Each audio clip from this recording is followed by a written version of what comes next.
오늘 우리에게 주시는 하나님 말씀 다 함께 봅니다. 오늘 우리에게 주시는 하나님 말씀은 창세기 2장 18절부터 25절입니다. 그러면 함께 읽습니다. 여호와 하나님이 이르시되 사람이 혼자 사는 것이 좋지 아니하니 내가 그를 위하여 돕는 배필을 지으리라 하시니라.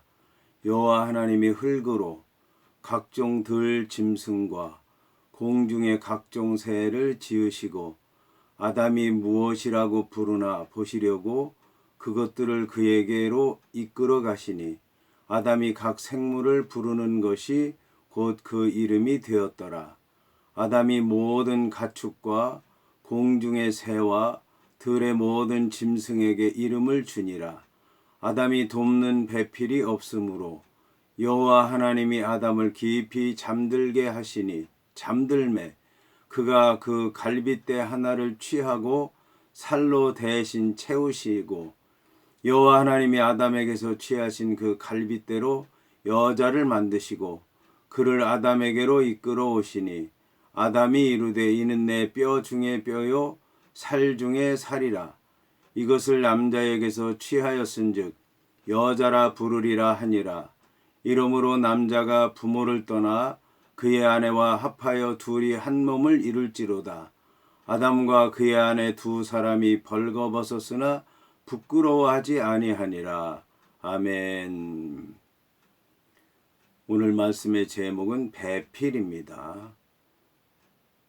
이에 관해서 본문을 통해 함께 은혜 나누도록 하겠습니다. 오늘 말씀을 보면 여호와 하나님이 이르시되 사람이 혼자 사는 것이 좋지 아니하다고 말씀했다고 합니다. 이 말씀 가운데서 혼자 사는 것이 좋지 않다고 하는 말씀은 나쁘다는 그런 뜻도 있겠지만 적합하지 않다, 부족하다, 모자르다라고 하는 그런 말씀입니다. 이것은 아담이 혼자 사는 것에 대해서 외롭게 여겼다는 얘기입니다. 그래서 뭔가 좀 더 있었으면, 뭔가 좀 더 채워졌으면, 뭔가 더 가졌으면 하는 그런 생각을 갖고 있었는데 여호와 하나님께서도 그 아담이 그런 마음을 갖고 있다는 것을 아시고 무언가 아담에게 채워줘야 되겠구나 라는 생각을 하셔서 이제 여자를 지었다라고 하는 그런 말씀입니다. 아담에게 사실 필요한 것은 아무것도 없었습니다. 에덴 동산의 모든 이루어진 그런 모습을 보게 되면 아담에게 필요한 건 아무것도 없었습니다. 그럼에도 불구하고 그는 부족함을 느꼈고 무언가 필요하다는 생각을 하게 됐고 채워졌으면 하는 생각을 한 것입니다. 그것은 그가 홀로 있다는 것이었습니다.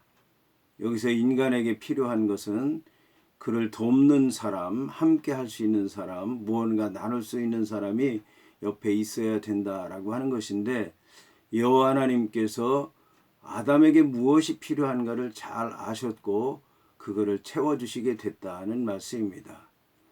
여기서 여호와 하나님께서는 내가 그를 위하여 돕는 배필을 지으리라 하셨다고 말씀하고 있습니다. 여호와 하나님께서 여자를 지어 주신 것은 아담을 위한 것이었습니다. 그리고 아담을 도우라고 하는 것이었습니다. 돕는다라고 하는 것은 무엇인가 부족한 것을 채운다라고 하는 것을 얘기하는 것입니다. 아담에게 부족한 것은 외로운 것인데 그 외로운 것을 채워주기 위해서 함께하기 위해서 하나님께서 여자를 지어주신 것입니다. 그리고 이 여자는 돕는 역할만 하는 것이 아니라 배필이었습니다. 배필이라고 하는 말의 뜻은 마주본다는 얘기입니다. 마주보려면 마음이 맞아야 되고 항상 눈을 마주쳐야 되고 항상 함께 살아야 되는 것입니다. 이런 여자를 하나님께서 아담에게 지어줄 생각을 하셨다는 것입니다. 하나님께서는 그런 생각만 하신 것이 아니라 실제적으로 그런 일을 행하셨습니다. 오늘 성경을 보니까 아담이 돕는 배필이 없으므로 여호와 하나님이 아담을 깊이 잠들게 하시니 잠들었다. 그렇게 말씀하고 있습니다. 하나님께서는 이 여자를 지으시기 전에 아담을 잠들게 하셨습니다.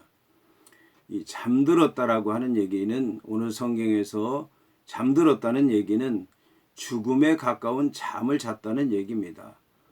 잠들어서 아무것도 모르는 거예요. 하나님 하시는 일을 아무것도 아담은 알 수 없었다. 그 얘기를 오늘 성경에서는 잠들게 하셨다는 말씀으로 하고 있습니다. 여기서 하나님께서 하신 일은 먼저 갈빗대 하나를 취하신 것입니다. 왜 갈빗대를 취하셨을까? 놀라운 것은 뭐냐면 아담에게 무언가 부족한 것이 있으면 무언가 다른 것으로 채워주고 보충해주고 더해주고 이러리라고 생각을 했는데, 놀라운 것은 하나님께서 아담에게 가장 소중한 것을 취하셨다라고 하는 것입니다. 육체 가운데서 가장 약하기는 하지만 가장 소중한 것을 취하셨다라고 하는 것입니다. 여기서 우리가 알아야 될 것은 하나님께서는 우리 인생들을 들어 쓰시기 위해서 가장 약하지만 가장 소중한 것을 취하시는 분이라고 하는 것을 아셔야 될 것입니다. 그래서 우리는 내가 가장 소중하게 여기는 것이 무엇인가? 약하지만 가장 소중하게 여기는 것이 무엇인가? 내가 포기할 수 없다고 여기는 그것이 무엇인가? 그거를 생각해 보시고 그거를 위해서 정말 주님을 위해서 그것을 포기할 수 있는가라고 하는 것을 생각해 봐야 될 것입니다. 그런데 그 갈빗대라고 하는 말의 뜻은 뭐냐면 휘어졌다, 굽었다, 구부러졌다는 것입니다. 글쎄요, 이거는 뭐 지나친 해석일지는 모르겠지만 하나님께서 가장 약하고 가장 소중한 것은 굽은 것이었습니다. 인체 가운데서 그 굽은 것, 별 모양도 없고 약하고 보잘것없는 이 갈빗대를 취한 것입니다. 이것은 서로 사랑하고 하나가 되고 도우려면 굽혀야 된다는 걸 얘기하는 것입니다. 약해져야 된다는 걸 얘기하는 것입니다. 서로 소중하게 여겨야 된다고 하는 것을 얘기하는 것입니다. 이렇게 하신 다음에 하나님께서는 그 갈빗대 있던 자리를 살로 채우셨습니다. 이렇게 하신 다음에 여호와 하나님께서는 아담에게 취하신 그 갈빗대로 여자를 만드셨다는 것입니다. 그리고 그 여자를 만드시고 아담에게로 이끌어 오셨습니다. 하나님께서는 창세기 2장에 나오는 말씀을 보게 되면 하시는 일들이 모두 이렇게 직접 하시는 것을 볼 수 있습니다. 재료를 갖고 하고 있습니다. 가까이에서 하고 있습니다.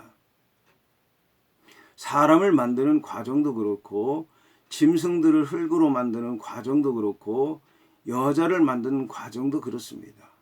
특히 아담에게서 여자를 만드는 과정은 더 섬세하다고 하는 것을 알 수 있습니다.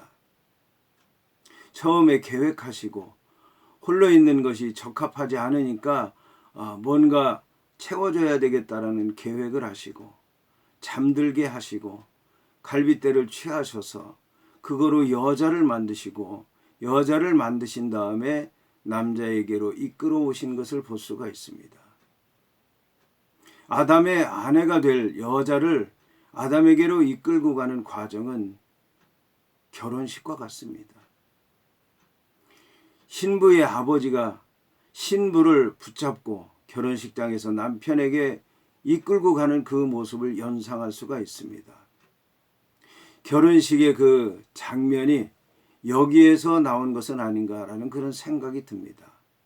하나님 아버지의 이런 철저한 계획, 또 과정, 또 행하시는 모든 일들을 통해서 우리는 하나님의 사랑스럽고 인자하시고 자비하신 모습을 발견할 수 있습니다.